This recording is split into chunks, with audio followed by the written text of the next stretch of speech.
victimes de violences sexuelles. La parole est à Madame Isabelle Santiago, rapporteure de la commission des lois constitutionnelles, pour un maximum de 10 minutes. Et je salue les deux ministres présents au banc. Merci, Monsieur le Président.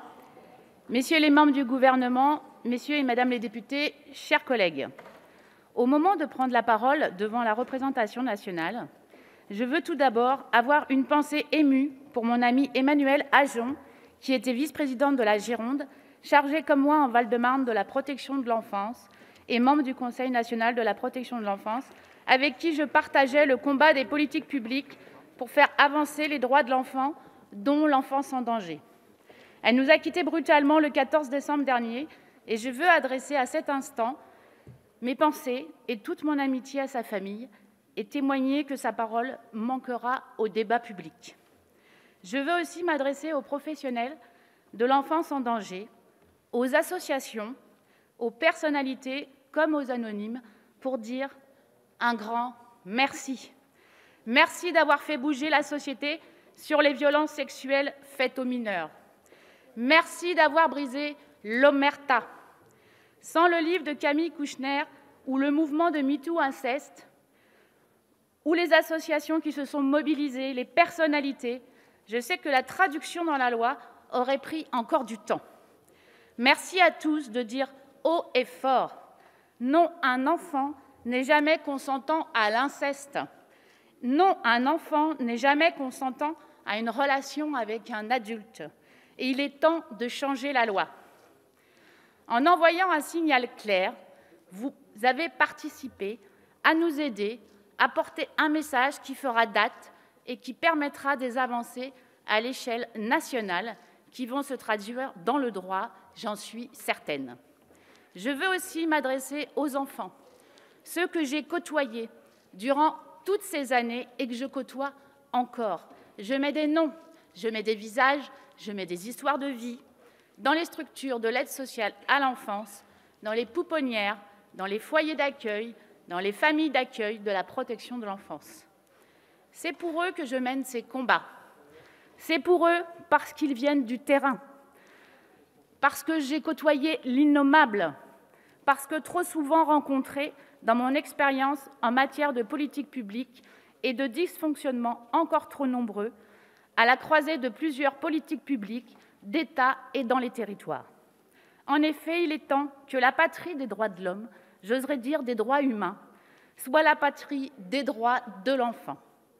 C'est pour toutes ces raisons que je n'ai pas hésité une seconde en arrivant à l'Assemblée nationale à déposer cette proposition de loi à mon arrivée, enregistrée en décembre, afin de l'inscrire dans la niche des socialistes, seule journée de l'année où nous pouvons débattre de nos textes. Cette proposition de loi tire les conséquences des insuffisances de notre législation pour protéger les mineurs victimes de crimes sexuels. Il est toujours intéressant de se rappeler qu'en juin 2018, nous avions déjà tenu à réagir comme membres du Conseil national de la protection de l'enfance sur le projet de loi renforçant la lutte contre les violences sexuelles et sexistes. Même s'il y avait quelques avancées, nous dressions déjà le constat, à l'époque, dont des personnes ici étaient rapporteurs, de la non-prise en compte par le droit pénal des spécificités des enfants et des adolescents en termes d'immaturité émotionnelle et cognitive, de leur incapacité à s'opposer à des adultes pour déterminer l'existence de la contrainte, de la menace, de la violence ou de la surprise, lors d'actes sexuels commis par un adulte sur un mineur. Nous recommandions déjà l'évolution de la rédaction du projet de loi avancé en 2018 pour instaurer une infraction spécifique, posant l'interdiction absolue pour tout majeur de commettre un acte de pénétration sexuelle sur un enfant de moins de 15 ans sous peine d'une sanction criminelle et de fixer l'interdit à 18 ans pour l'inceste.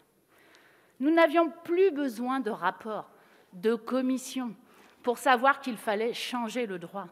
Pour autant, je ne remets jamais en cause le travail des commissions, des rapports. Ils participent à éclairer les nombreux sujets. Et j'ai confiance, totalement confiance, dans la commission qui a été mise en place sur l'inceste récemment pour faire des propositions en matière de prévention, de formation, pour tirer des enseignements. Mais comment ne pas commencer par changer la loi pour envoyer un signal clair à la société? Aux yeux d'un enfant, l'adulte représente l'autorité, le savoir et la sagesse. L'enfant n'est donc pas en capacité d'échapper à l'emprise de l'adulte. Qui plus est, l'emprise d'un parent incestueux dont il dépend, qui se trouve être une figure d'attachement. Quand on connaît le développement d'un enfant, quand on s'intéresse à ces questions, à l'évolution des neurosciences, le traumatisme est tel et les conséquences incommensurables sur le développement de l'enfant. Un seuil d'âge à 18 ans, on ne discute plus. En cas d'inceste, c'est urgent. Il serait donc indigne que la patrie des droits de l'homme puisse mettre de côté ses enfants plus longtemps. Nous demandons à ce que la France adopte ce seuil d'âge. Désormais, charge à la loi que cette parole soit entendue et accompagnée, comme l'a évoqué le président Emmanuel Macron, et je me félicite que le gouvernement se soit rallié ces derniers jours au principe du seuil d'âge sur les violences sexuelles faites aux mineurs et sur l'inceste. Ce n'était pas tout à fait le cas dans les débats du Sénat en janvier. Donc j'en suis ravie qu'aujourd'hui, nous partagions simplement mon texte de départ, celui de la proposition de loi déposée en décembre, où je suis du coup dans une incompréhension par ma jeune vie de parlementaire, voire ma colère de ce qui s'est passé en commission des lois. Alors, sauf à se comporter comme un coucou, expulsant du nid les œufs des autres pour y déposer les siens, et venant juste d'ailleurs de déposer ses œufs le 9 février pour les insérer dans le nid le 10 février, cette métaphore ressemble tellement à une obstruction du débat parlementaire que j'ai découvert et qui a coupé court à tout débat et travail législatif que j'engageais avec les parlementaires, où nous avions de nombreux amendements pour enrichir le texte. Le groupe majoritaire qui a refusé toute réunion de travail, c'est une situation ubuesque. Je ne peux croire que le gouvernement cautionne la méthode du coucou sur le travail des parlementaires de l'opposition, surtout sur un sujet majeur qui doit nous rassembler tous à l'Assemblée nationale. Surtout sur un texte qui correspondait en tout point, enrichi des amendements aux annonces faites par le gouvernement ces derniers jours et sur lequel nous avions demandé une procédure accélérée pour qu'il soit promulgué au plus vite. Lors de la commission qui a été votée, la réécriture complète de l'article 1er, avec 39 alinéas, a interdit tout débat parlementaire sur les amendements que nous souhaitions proposer. La nouvelle rédaction de l'article 227-14-1 prévoit en effet une condition supplémentaire à la constitution des infractions criminelles et délictuelles de violences sexuelles.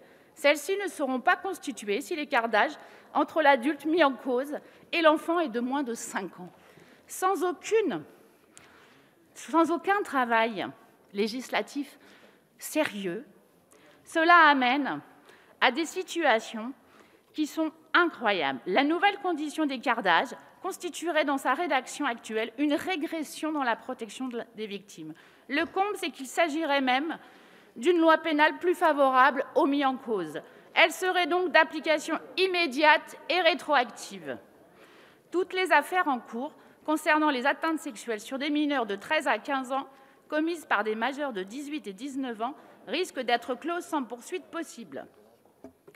J'ajouterai que l'affirmation d'un seuil de 18 ans pour les infractions incestueuses, nous l'avions donc évidemment porté, mais là, il perd dans sa rédaction actuelle, il se dilite dans une lisibilité qui n'est plus la sienne à travers 6 dispositions distinctes.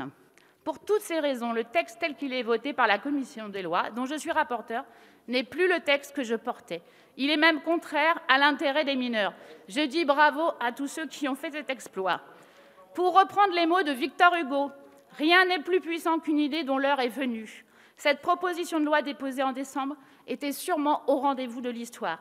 Désormais, à la représentation nationale d'être à la hauteur, de tenir ses engagements pour protéger les mineurs et ouvrir des nouveaux droits. J'adresse toute ma confiance aux parlementaires et de toute façon, on a déjà gagné, l'opinion a gagné. Merci, Madame la députée.